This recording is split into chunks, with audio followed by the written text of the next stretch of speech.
Welcome to the best sports betting show on the planet. This is WagerTalk Today. I am your host, Andy Lang. It's $5 Tuesday. We've got a loaded lineup. MLB All-Star Game. We're going to talk a little WNBA, and we've got some free plays for the Open Championship this week. So whether you're looking for today or looking for this weekend, we got you covered. Gianni's going to join us. See if we got any Steam report to talk about. Skee Profit's going to join us for the Fever and the Sun breakdown. Steve Merril is going to break down the MLB All-Star Game. And buckle up, boys and girls. Dan and I are going to break down the New York Football Giants season win total over or under 5.5 wins. You're not going to want to miss that. So let's get started. Hit that like button. Subscribe to the channel. We're like a few people away from 210,000 subscribers. Like, we're literally right there. So subscribe to the channel and help us out. Let's bring in Gianni. Let's see if there's any type of Steam report for this morning. Happy $5 Tuesday, Gianni. How are you today? My man, on fire, man. We've been busy this morning. I hope you guys went over and checked out that free play yesterday. Plus 150, easy winner. If you look at my free picks page right now, I've given the last 9 free plays I've hit 6 of them with a plus 200 winner, plus 150 winner, and another plus 150 winner. Take advantage of that free information. I've released 3 Summer League bets to subscribers today, including a 4% best bet. So there's 3 Summer League plays. I'm sure one of them is up for free on my page right now. I bet a tennis play where we double hit it. We bet it on the money line and bet it minus 2.5 games. And we even fired a golf matchup today. So a lot of action. I love it. Even though it seems like it's the All-Star break, hitting these other markets is what I get excited about, because those usually do very well, very well. Awesome. Well, what is the do we got any big moves here? I'm guessing Summer League, possibly WNBA. Yeah, so far WNBA, the only move, and I didn't release to subscribers just because the line moved a little bit too much for me. I liked Indiana up to minus 15. Now it's pretty much 16 across the board. 16 and a half, even in some of the sharper outs. So I passed on Indiana in WNBA over Connecticut, but that's a sharp side.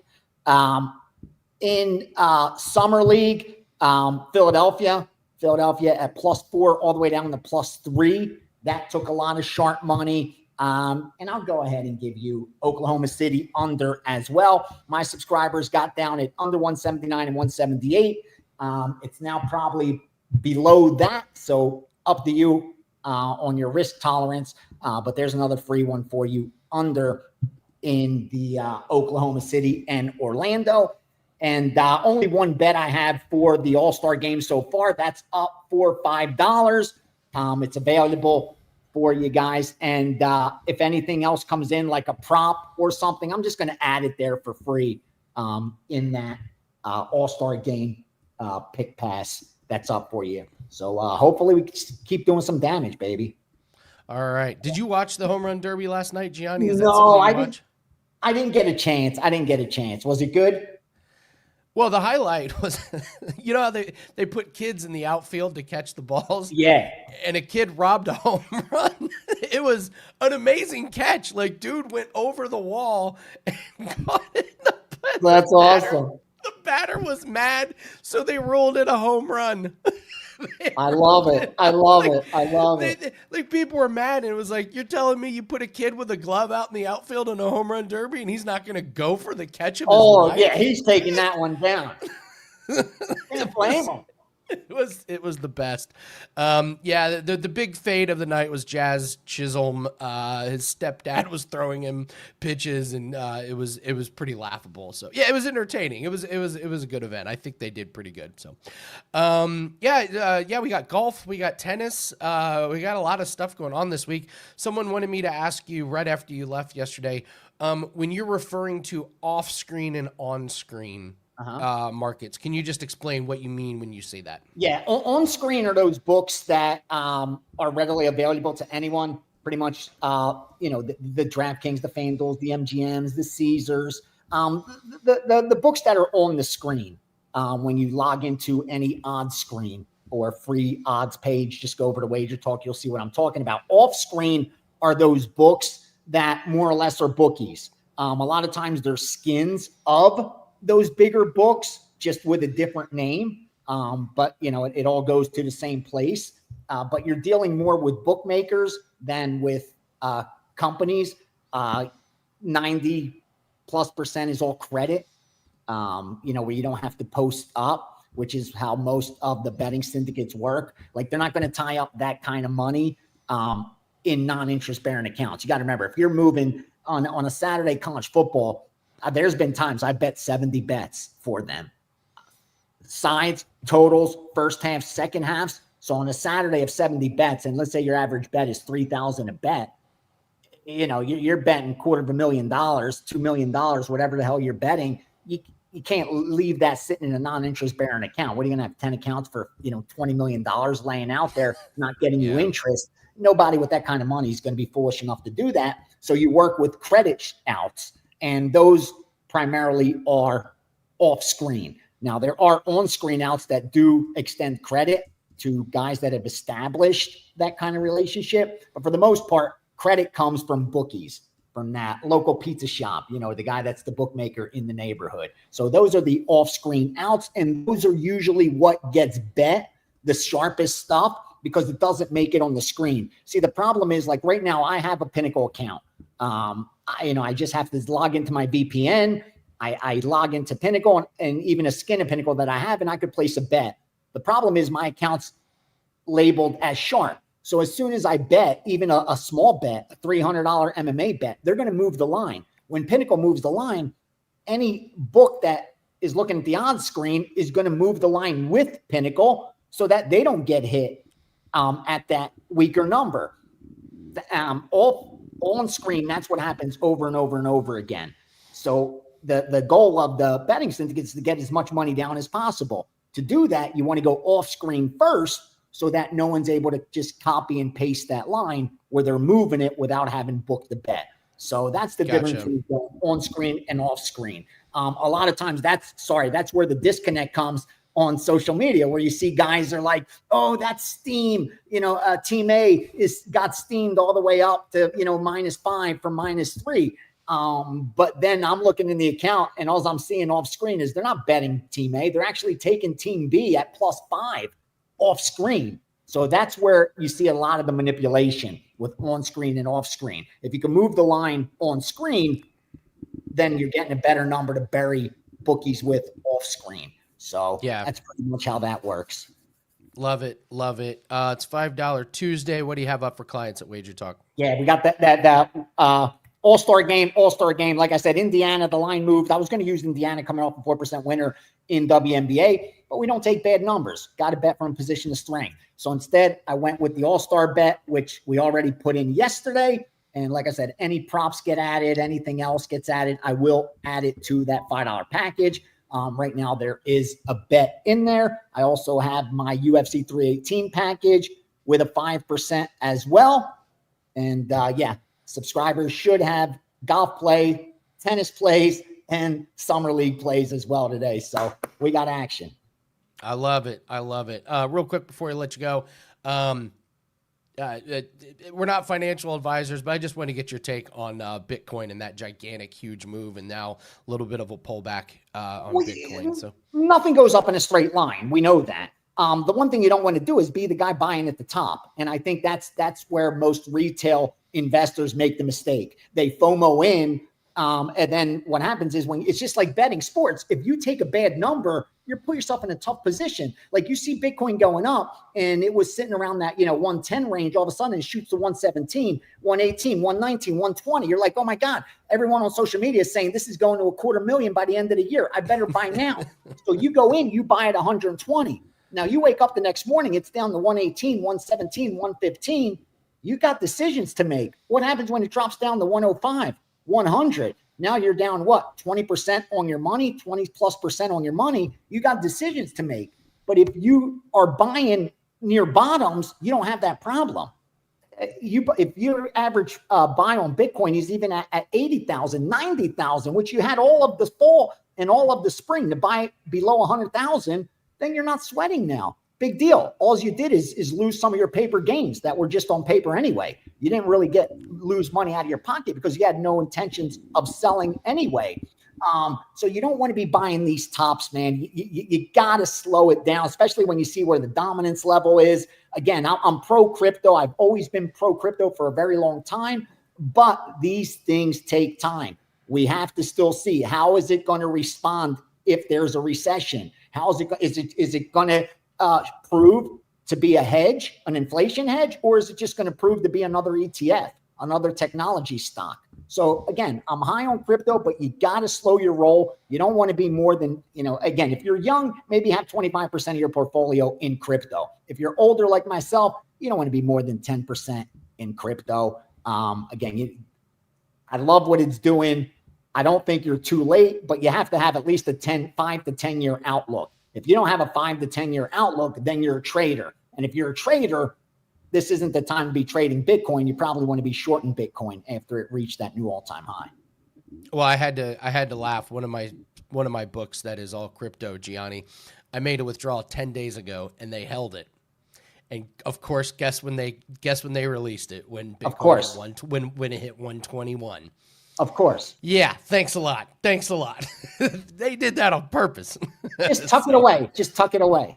Forget it exists. Look back in 2030. It'll be worth more. I know. All right, $5 Tuesday. Take advantage, Gianni. Thank you so much.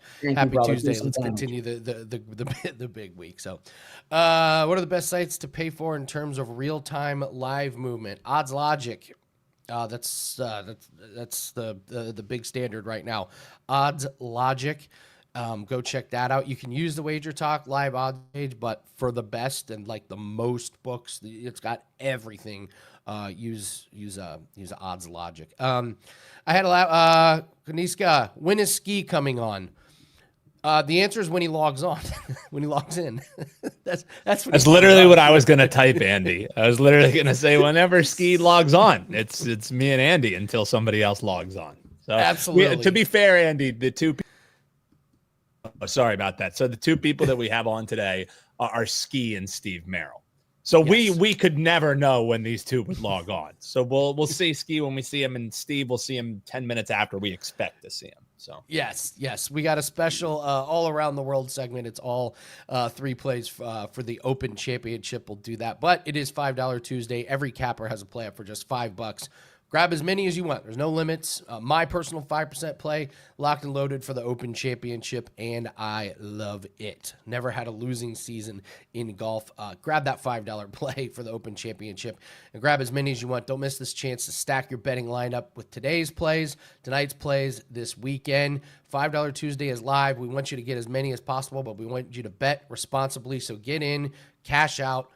Don't have all your bankroll tied up in these plays, but it's such a great way to just try out different handicappers or follow your favorite handicapper for only $5. So, like I said, mine's on the Open Championship. I would get that one and lock it in. Speaking of the Open Championship, let's do all around the world Open Championship edition. These are 3 plays that you should look at for the Open Championship. First, we'll go with Brooks Koepka, plus 110. Will miss the cut. He's missed the cut in 2 out of 3 majors this season. 43rd, 64th missed cut last 3 Open Championships. And he was 32nd last week at the Live event in Spain. Not good. Victor Hovland over Colin Morikawa at minus 115. I was worried about Hovland's neck injury. He played last week at the Scottish Open, finished 11th. He looks healthy. Morikawa is a disaster right now. Shot plus 4 last week, missed the cut. He cannot putt. He's firing caddies. Mentally, he's not there. He's a fade. We'll fade him with Victor Hovland. And finally, our boy, Harry Hall, top 40. Again, we're going to play him. He cashed easy last week, finishing 17th at the Scottish Open. 8 straight top 40 finishes, 21st in the field in total strokes gained. So Brooks Koepka missed the cut. Hovland over Morikawa. Harry Hall, top 40. And don't forget to get that $5 best bet over at WagerTalk.com. All right, those are your free plays there. Yeah, Open Championship, very, very bettable major. There's a lot of good course history here, and I love Open Championship because they tee off at like 3 a.m. My time, so it's all kinds of weirdness going on there. So, Dan, you want to do the Giants now? Let's do. Yeah, that's what I was thinking. Yeah, let's just talk Giants because, dear God, Andy, there's a lot to be said for the Giants here, but there's also not much to be said for the Giants. So yeah, let's talk some Giants season. All right, Giants season win total, 5.5 wins. You guys did great yesterday. Post in the comments. We're going to pick a winner. Let's do it again today. Post your WagerTalk username in the comment section and tell us whether you like the over or the under on the Giants, and you get 3 free days of a Flex Pass. So again, tell us in the comment section, not the live chat, the comment section after the show. Do you like the Giants over or under 5.5 wins? Post your WagerTalk username. We're going to pick a random winner, get 3 free days of a Flex Pass. All right, Dan. PFF ranked the offense 29th and the defense 20th last year, and it doesn't get much better this year. They have them ranked 28th on the offensive line. This is the worst team with the worst percentage to win their division in the league. The Browns have a slightly better chance to win their division, according to PFF. Off-season moves. You want to talk 3 years, $54 million on a cornerback who's coming off a broken femur. Nothing can go wrong there. So it's a real signing. 3 years, $54 million. A lot of defensive pieces here and there. D-line, linebacker, secondary. Their quarterback situation is Russell Wilson, Jameis Winston, Tommy DeVito, and Jackson Dart. I'm getting a headache just thinking about that. I can't imagine my poor New York Giants fans. And then... Slow Jams already has it pegged in the chat. Under, tough schedule. Yes, Slow Jams, you are right. Let's go over this brutal schedule. At Commanders, at Cowboys, Chiefs, Chargers to start the season, Dan. At Saints, home Eagles, at Broncos, at Eagles, 49ers, at Bears, Packers, at Lions, at Patriots, Commanders, Vikings, at Raiders, Cowboys. I'll cut to the chase. Under, and this is my most confident play that we've done. This will be a client play. Yeah, I could see why you would load this one for clients for sure. I mean, here's the thing, Eddie, is you laid out that schedule, and from preseason strength of schedule, you're looking at the number one hardest schedule in the NFL.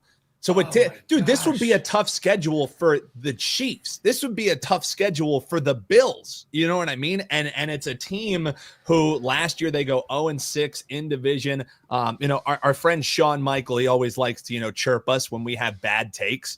Giants finishing with more wins than the Eagles. That's quite the take. And he points out 15 years since an NFC East team has repeated.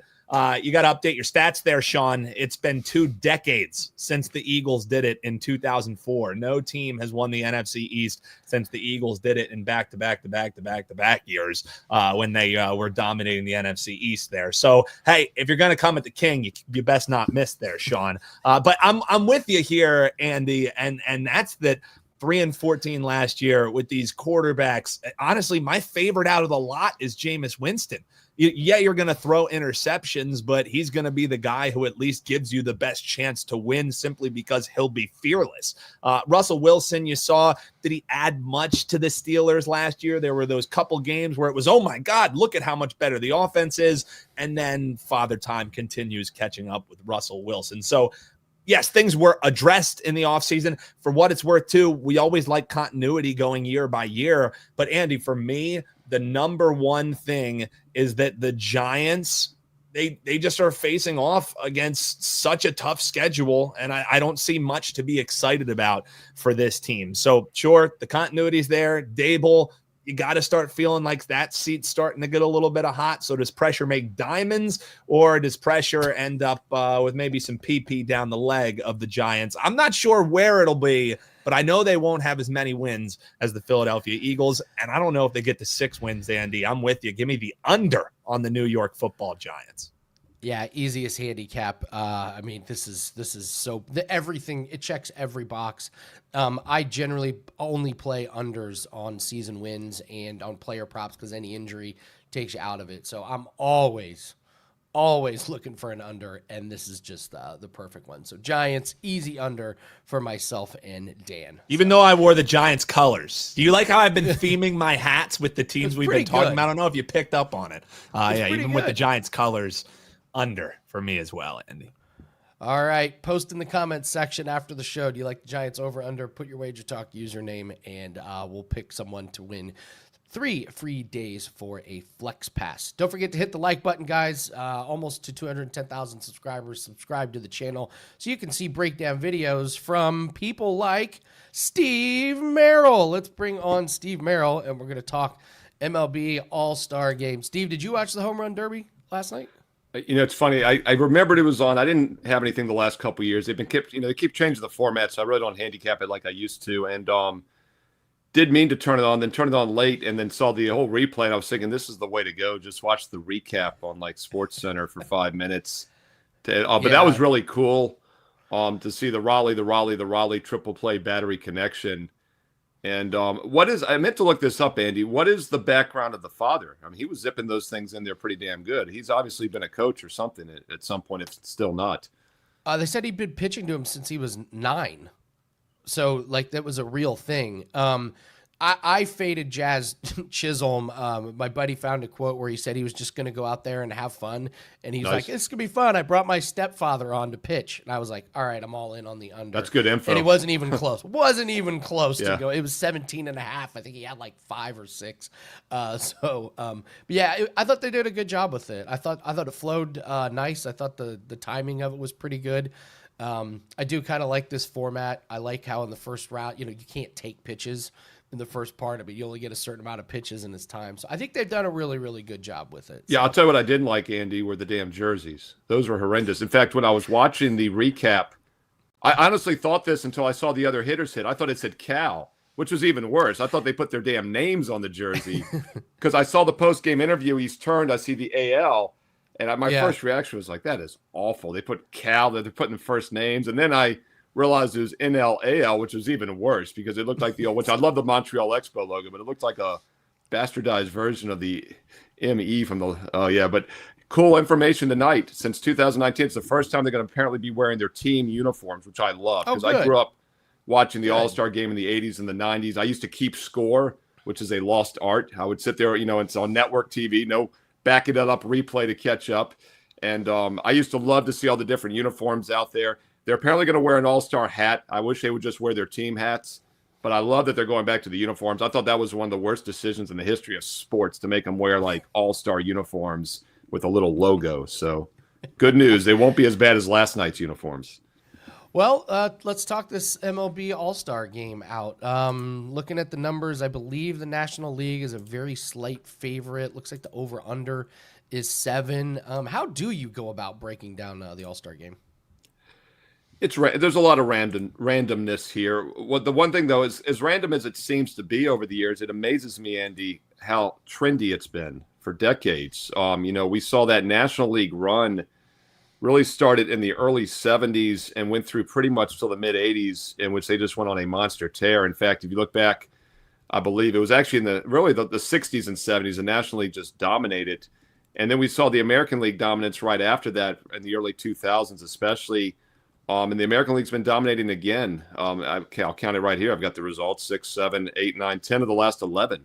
Now, the National League did break the 9-game win streak 2 years ago with a 3-2 win at T-Mobile Park. Last year, American League got back on track 5-3.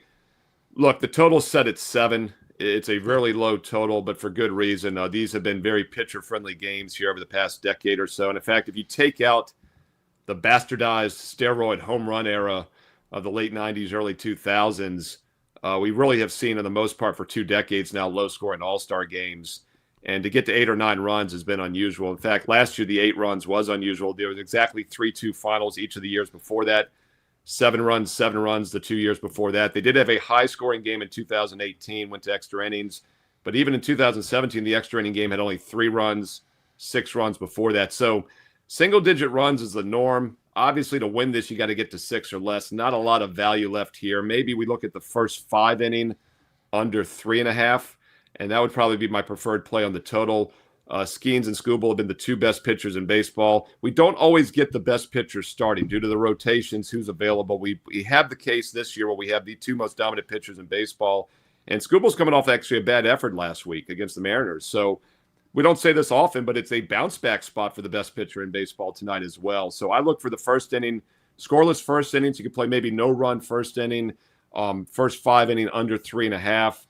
these guys aren't going to probably go 3 innings each. That's what they used to do in my youth when I was keeping score. But I think they probably go a couple innings.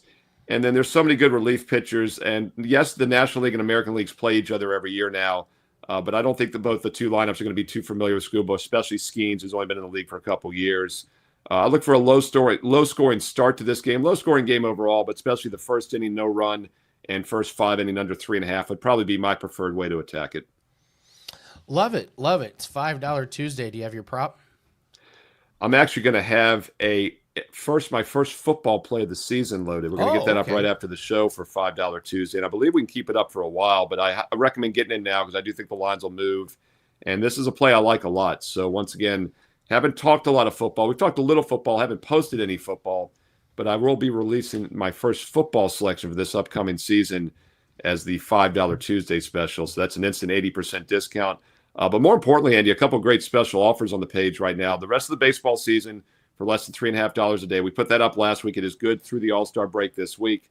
But an even better offer is the rest of the baseball season for just $99, because when you get my football early bird right now, which is a substantial discounted price. Now, college football, $600, NFL, $600. Get them both for just $777. And you can add the rest of baseball the next 3.5 months for just $99. So some great offers right now on my page, Steve Merril, WagerTalk.com. And, of course, you can get there quicker with shortcut wt.buzz/SM. I meant your prop. Your Andy, come on now. Everybody knows it's $5 Tuesday. I thought maybe you thought I had a prop for the All-Star game since I kind of gave away the total there. So that's why I ignored you. No, that's yeah, I wasn't looking. I've got you so. And look, never minimize Andy Lang. This is a faux pas, but I've got him in a corny little Andy in the corner minimized. Two things you should never do to Andy Lang is minimize him or put him in the corner.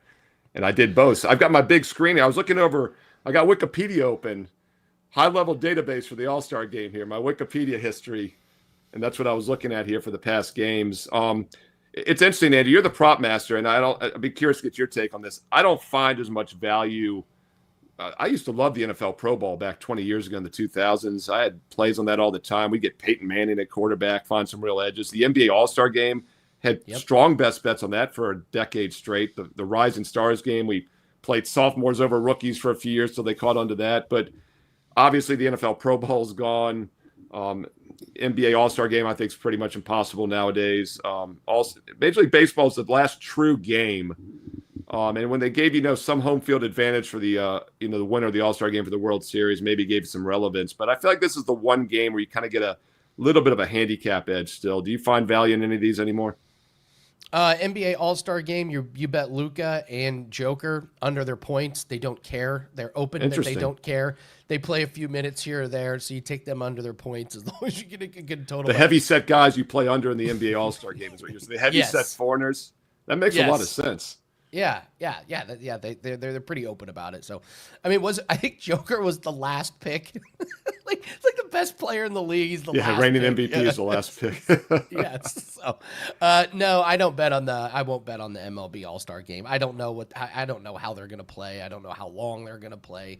It's kind of a stay away. I got UFC this week. I got a big golf tournament. We got a plus 350 lacrosse future that's up. So, for me, props, no, not in the MLB All-Star. And one thing I want to mention real quick, you just touched on something I meant to mention with the first 5 inning versus the full game. You talked about Jokic, the last pick. Keep in mind, the best hitters are not necessarily the starters in either lineup because they're fan voted still. Whereas we do have the 2 best pitchers in baseball, which we don't often get. It's been a while since we've had the 2 best pitchers as a starter.